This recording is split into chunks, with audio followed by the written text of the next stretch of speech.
જય રામદેવપીર, જય અલગધણી। આજે તો પ્રથમ એક જ વાત કરવી છે વધારે કે આપણા આ વિડીયો મૂકીએ છે ને એ આગળ તમે સબસ્ક્રાઈબ કરજો। શું કહેવાય? સબસ્ક્રાઈબ કે અને આગળ મોકલજો, કારણ કે આ તો એમાં મારે શું સ્વાર્થ છે?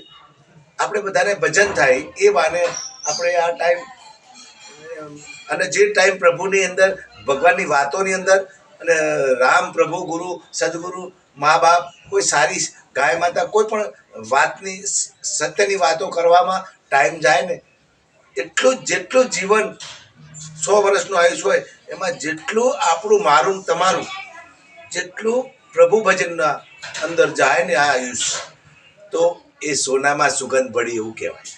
હા, એટલે આ તમને એમ લાગે કે ભાઈ આગળ કોકને મોકલીશું ને તો આ વિડીયો જોશે તો એમાંની તમે મોકલનારને પણ પુણ્ય મળશે, આત્મા વિશે ભક્તિ વિશે। એમ હું એવું નથી કહેતો કે આપણે એમાં કંઈક આ તો ઓરિજિનલ કમાણી કહેવાય।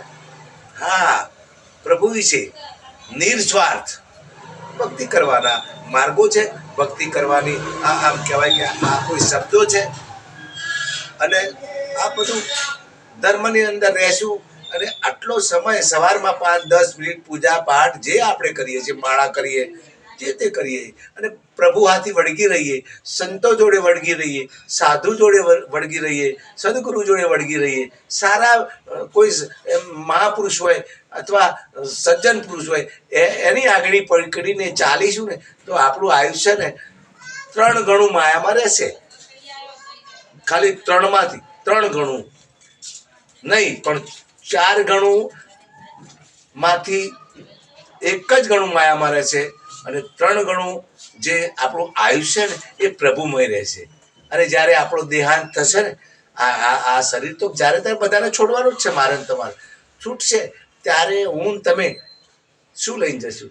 એ પેલી મૂડી છે ને કીધીને મેં નહીં કીધું વાત કે એ મૂડી મહાન મૂડી છે, એ તમને વાપરવા એનું ડબલ જેમ બેંકમાં રૂપિયા મૂક્યા પછી 5 વર્ષે ડબલ થઈ જાય, અરે આ તો અઢળક નાણું, સાચું નાણું મારો સાહેબો મારો ગિરધર ગોપાળ।